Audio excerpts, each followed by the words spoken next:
A gente volta a falar sobre a PEC da blindagem, porque o presidente do Senado e do Congresso, Davi Alcolumbre, encaminhou a PEC da blindagem à Comissão de Constituição e Justiça da Casa do Senado. O Lucas Martins está aqui conosco, vai nos falar mais a respeito disso. Como é que está essa tramitação no Senado Federal? PEC da blindagem. Lucas, boa noite e bem-vindo.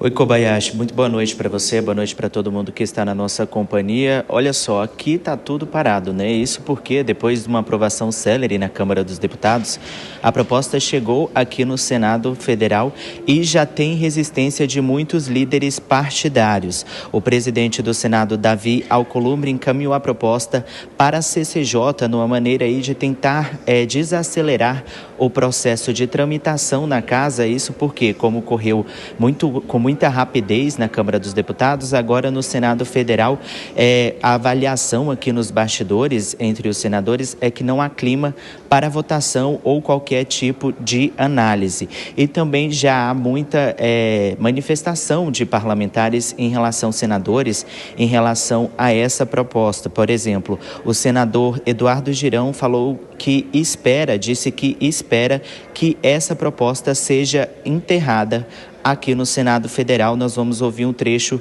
do que ele disse agora há pouco. O Senado tem que enterrar essa proposta, essa PEC é da blindagem mesmo, né? E a gente já tem blindagem demais aqui no Senado, né? Você vê a blindagem que é feita a ministros do Supremo Tribunal Federal, que essa casa não respeita as prerrogativas dos seus parlamentares, a invasão é o tempo todo da Corte Suprema aqui, né? E nós não podemos abrir um processo de impeachment de ministro do Supremo. Então o Senado tem que se dar o respeito e já tem blindagem demais no nosso país. Olha só, Kobayashi, aqui no Senado Federal, nem relatoria ainda tem dessa proposta, né? Nenhum senador ainda pegou a proposta para poder ser o relator. Davi Alcolumbre destinou a quem seja destinado à relatoria dessa proposta, seja definido a partir da CCJ, e o senador Otto Alencar, que é presidente da Comissão de Constituição e Justiça aqui no Senado Federal, é quem vai definir. E também já tem manifestação no Supremo Tribunal Federal, a partir do processo que foi enviado pelo deputado Kim Kataguiri, e agora a Câmara dos Deputados tem 10 dias aí, por determinação do ministro Dias Toffoli, para poder dar explicação sobre essa proposta que tramita aqui no Congresso Nacional. A gente segue acompanhando, qualquer novidade, é claro, a gente volta com você.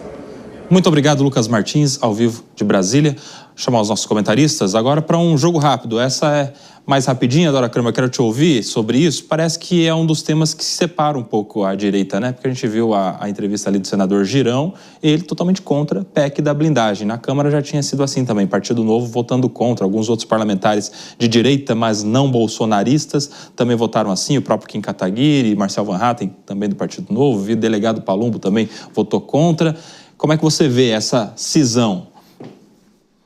Olha, é porque a coisa é tão absurda, porque aí não é uma questão ideológica, é uma questão de saber quem está do lado do bom senso e quem está do lado da completa, não tem outra palavra, malandragem. Porque isso é uma malandragem que o Congresso está tentando, que a Câmara fez e o Congresso tenta fazer. Então, eu não sabia que o senador Girão também tinha essa posição, quer dizer, ele já representa um outro campo e, portanto, diferente de outros que já se manifestaram. Então, realmente, eu estou achando que essa proposta ela não vai continuar, porque, gente, a reação de opinião pública é completamente contrária. Você não tem ninguém consegue justificar em sã consciência. O último que justificou foi o Hugo Mota, quando abriu a sessão. O último, eu digo, sem ser aquele pessoal que estava mesmo na bagunça,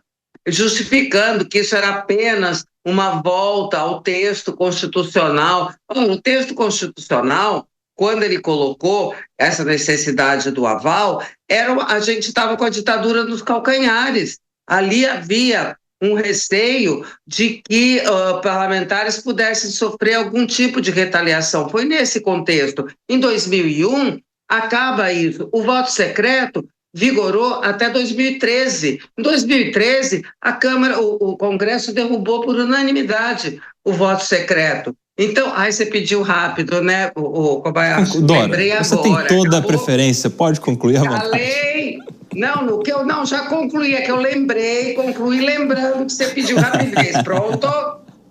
Então vai lá, Deise, seu cara. E aí, quando a gente vê essa separação, aparentemente isso evidencia o acordo da direita, do PL, da direita mais bolsonarista, com os interesses do centro, justamente para o resultado que tiveram ontem, a urgência da anistia, né? Kobayashi, tem um fato interessante, né? Assim que o Davi Alcolumbre ele recebeu a PEC da blindagem, ele encaminhou 3 minutos depois ele já encaminhou para a CCJ. A CCJ, a Dora falou num comentário anterior aqui, ela tem essa característica de analisar com mais cuidado, com mais rigor, e isso vai dar uma esfriada nos ânimos da oposição. Então é bem possível que a PEC morra na CCJ por causa dessa atitude rápida aí do Davi Alcolumbre. Fernando Capês, nosso especialista aqui em processo legislativo, como é que você vê o movimento, a velocidade, as próximas semanas, dias desse projeto no Senado Federal?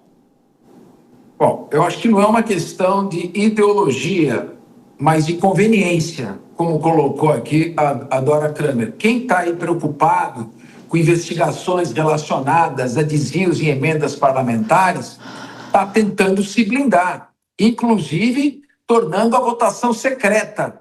Ou seja, não pode ser instaurado nenhum processo contra o parlamentar se em votação secreta mais da metade da Casa Legislativa não autorizar a instauração do processo. O argumento é que o Supremo Tribunal Federal tem invadido as prerrogativas dos parlamentares, mas se esse é o problema, por que eles não acabam, então, com o foro privilegiado de vez?